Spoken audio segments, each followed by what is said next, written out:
Kita ke informasi pertama, Saudara. Dua pria mengaku wartawan media online di Kabupaten Labuan Batu, Sumatera Utara dikeroyok belasan debt collector saat akan mengonfirmasi mengenai penarikan paksa kendaraan.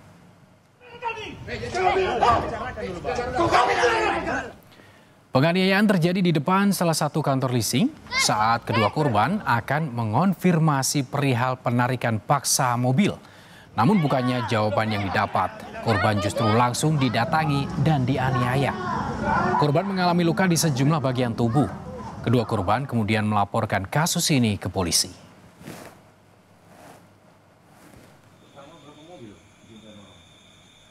Terjadi pemukulan karena kami mencoba untuk konfirmasi terkait penyitaan paksa dan unit mobil oleh para oknum debt collector ACC. Jarak 10 menit kurang lebih berdatanganlah mereka rame-rame menghampiri kami di depan kantor ACC Penas Rantau Perapat, langsung melakukan pengeroyokan bersama-sama kan gitu. Ya kami pun tidak tahu apa sebab mereka melakukan seperti itu. Saudara, hanya karena salah paham, seorang mahasiswa di Palembang, Sumatera Selatan dianiaya saat antre membeli tiket pertandingan bola basket. Penganiayaan ini, Saudara, terjadi saat korban sedang antre membeli tiket pertandingan bola basket di Jakabaring, Palembang, Senin 15 September lalu. Pelaku awalnya bertikai dengan rekan korban karena diduga salah paham. Korban yang berusaha melerai justru dianiaya pelaku. Korban sempat dirawat di rumah sakit karena mengalami luka-luka. Korban kemudian baru melaporkan kejadian ini ke polisi.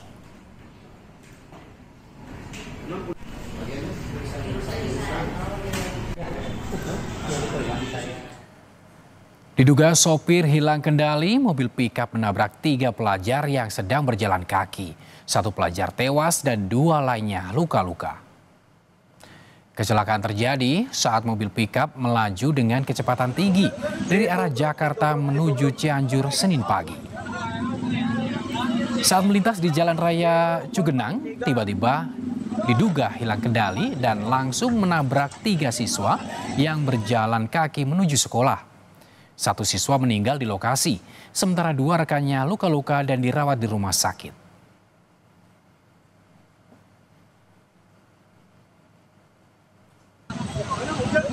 Sebanyak 20 rumah di Kabupaten Madiun, Jawa Timur rusak diterjang puting beliung.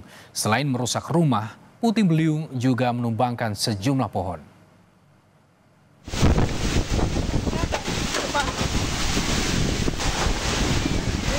Kerusakan rumah akibat puting beliung di Desa Ngranget, Kabupaten Madiun, sebagian besar pada bagian atap.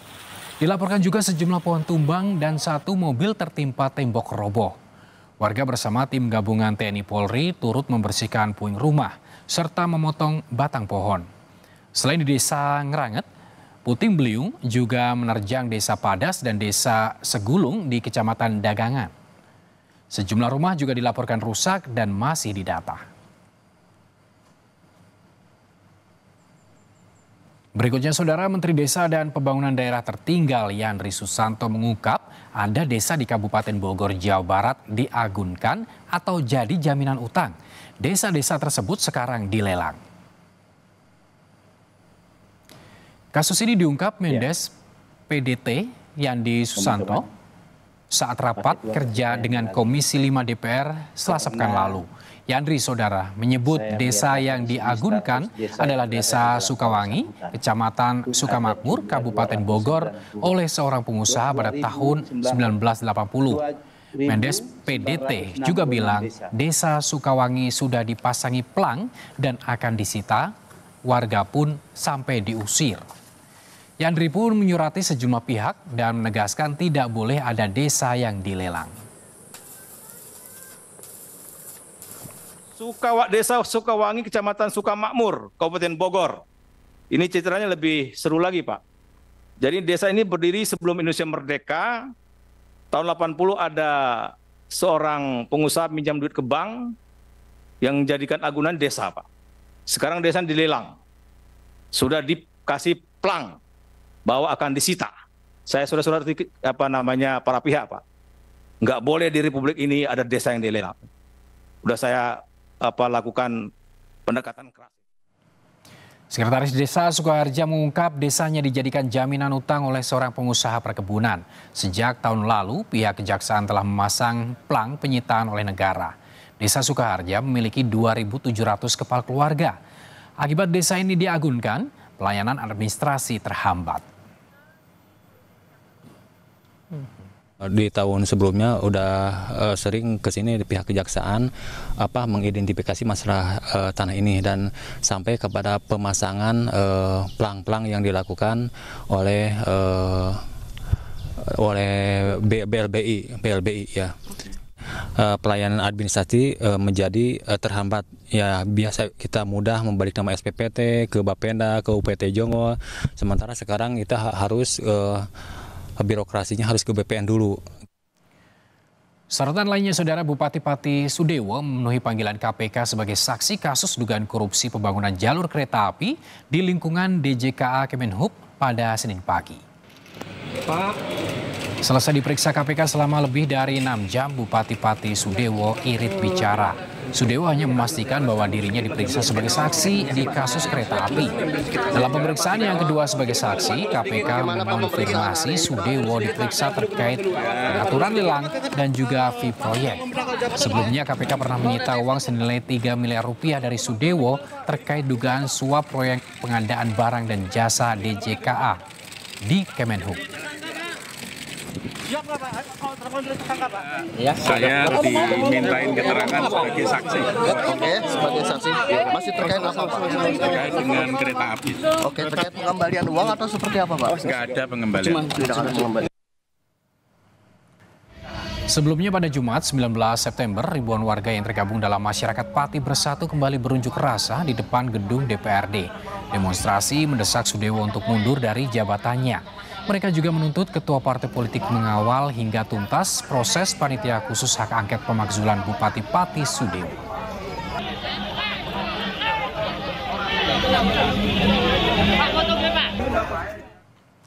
Saudara, aksi koboi jalanan ala Bang Jago kembali terjadi di jalanan. Seolah tak peduli apa yang terjadi setelahnya, Bang Jago menganiaya pengendara motor lain.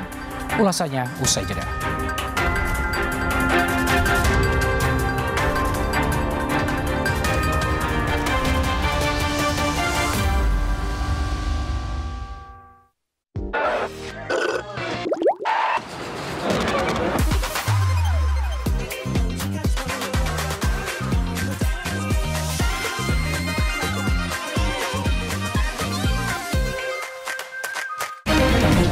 Kita berada di tengah gerak roda ekonomi yang lajunya dipengaruhi jalinan komunikasi antara pengusaha dan pemerintah.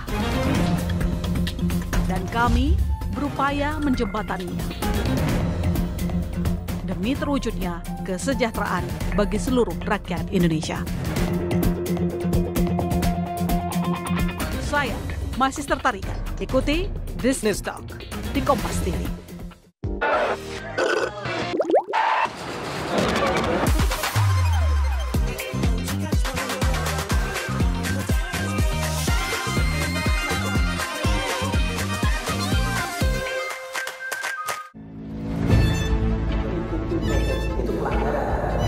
Zamannya sekarang perilaku korup ada di BUMN kita. Jangan lompat ke kesimpulan tanpa menjelaskan detailnya. Saya anak buahnya Prabowo. Gaji tidak naik ya. Hanya 5.000 orang. Bahwa hal tersebut tidak boleh. Bola Liar setiap Jumat pukul 8:30 malam live di Kompas TV. Saatnya ambil sedikit waktu. Hargai setiap pencapaian yang menjadikan kita bangsa yang besar. Karena kita pantas merayakannya. Kompas TV kini hadir di sejumlah layanan TV berlangganan. Nikmati program-program berkualitas Kompas TV di TV berlangganan pilihan Anda. Sekarang, Kompas TV, independen, terpercaya. Saya, Budiman Tanurjo, menyambut Anda dalam sebuah forum berkualitas mencermati Indonesia dengan bijak dari kacamata kebangsaan, kita dapat menemukan banyak pemikiran konstruktif, kritis, dan taktis yang mampu menyelesaikan problem negeri ini. Satu Meja The Forum live di Kompas TV.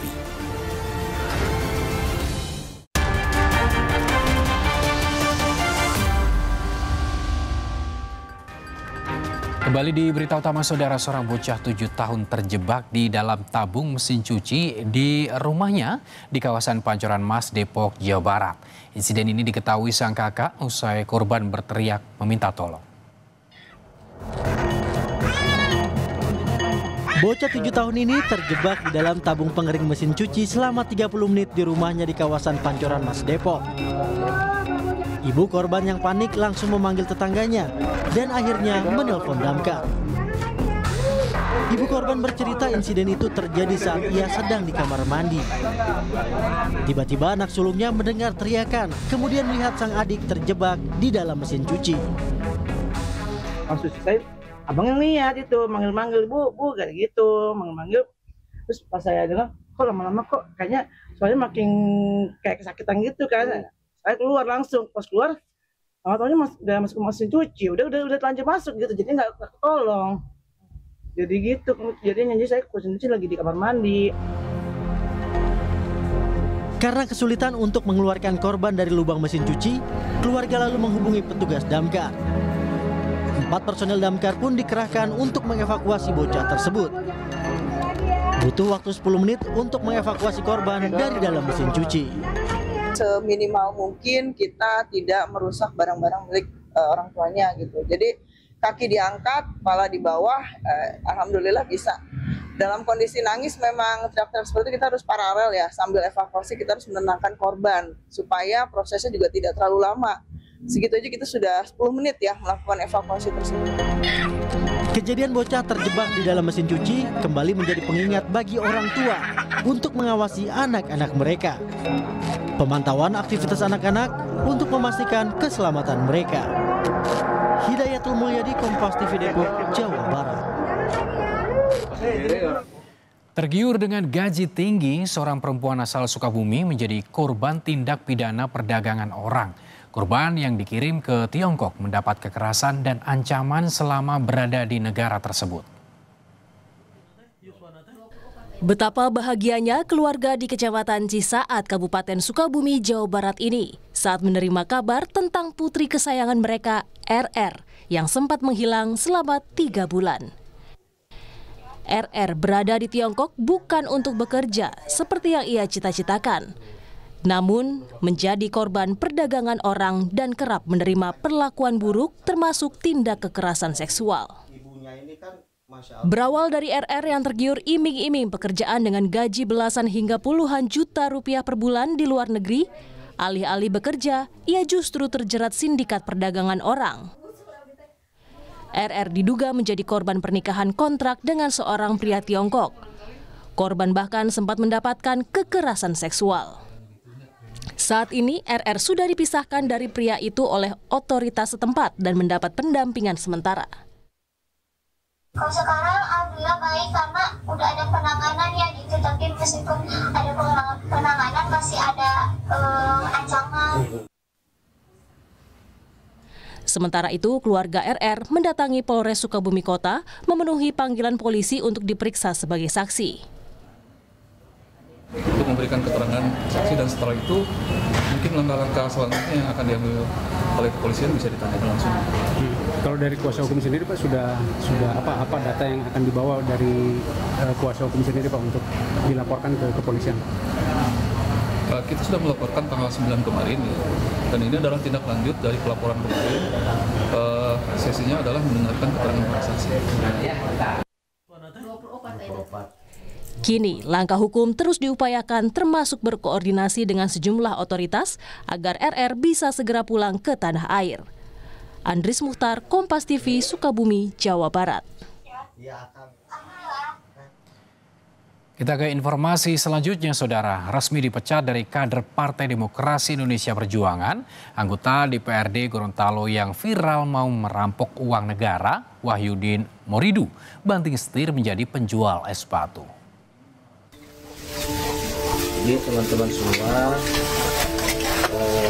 pasca tadi diumumkan oleh DPD Perjuangan Provinsi Gorontalo, saya alhamdulillah hari ini sudah diberhentikan dan sudah dicabut KTA-nya oleh DPD Provinsi Gorontalo dan menjalani aktivitas sebagaimana biasa seperti tahun 2019 lalu, menjadi pengusaha dan usaha kecil-kecilan. Itulah kegiatan baru Wahyudin Moridu, anggota DPRD Gorontalo, usai dipecat dari jabatannya oleh Partai PDI Perjuangan. Ia banting setir menjadi pelaku UMKM dengan berjualan es.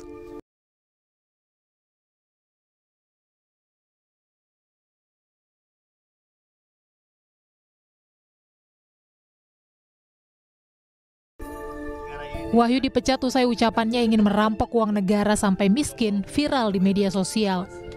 PDI Perjuangan menilai perilaku Wahyudin yang viral melanggar disiplin partai dan masuk kategori pelanggaran berat. Usai dipecat dari PDIP, Badan Kehormatan DPRD Provinsi Gorontalo menggelar sidang etik di kantor DPRD Gorontalo, namun Wahyudin tak hadir. Ketua Badan Kehormatan DPRD Provinsi Gorontalo bilang sanksi terhadap Wahyu telah diputuskan dan akan dibacakan pada sidang paripurna mendatang. Selanjutnya, PDIP akan melakukan pergantian antar waktu terhadap Moridu dari anggota DPRD Gorontalo. Kebetulan kan yang bersangkutan saudara Wahyu Moridu tidak bisa hadir, sehingga sidang tetap kami jalankan. Ya, beliau tidak bisa dihubungi. Ya. Dan berikut setelah kita bacakan berita acara dan kita sudah sahkan alat bukti sah untuk menjadi alat bukti, kita telah menjatuhkan sanksi. Wahyu mengaku dirinya menerima keputusan partai yang telah memecatnya dan bilang akan memulai hidup yang baru. Sudah dipecat, saya sudah tidak lagi menggunakan apa-apa dari negara, teman-teman. Teman-teman semua, saya mulai dari nol lagi, jadi sopir trek lagi. Lewat media sosial, Wahyu mencoba peruntungannya melakoni pekerjaan baru. Ia berjualan lewat live streaming di media sosial. Selain berjualan es, Wahyu juga memutuskan kembali menjadi supir truk. Wahyudin Moridu sebelumnya dilantik sebagai anggota DPRD Gorontalo periode 2024-2029 dan menjadi anggota DPRD Gorontalo termuda karena masih berusia 29 tahun. Kris Kamisma, Kompas TV, Gorontalo.